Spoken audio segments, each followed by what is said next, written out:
बातमी डोंबिवलीमधून आहे। डोंबिवलीतील घरडा सर्कल मधील शिवरायांच्या पुतळ्याचं 17 मार्चला उपमुख्यमंत्री शिंदेंच्या हस्ते अनावरण होणार आहे।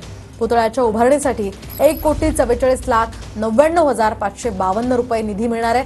दरम्यान कल्याण ग्रामीणचे आमदार राजेश मोरे यांच्याकडून कार्यक्रम स्थळाची पाहणीही करण्यात आली आहे। कल्याण लोकसभेचे लाडके खासदार सन्माननीय श्रीकांतजी शिंदे साहेबांच्या अथक प्रयत्नाने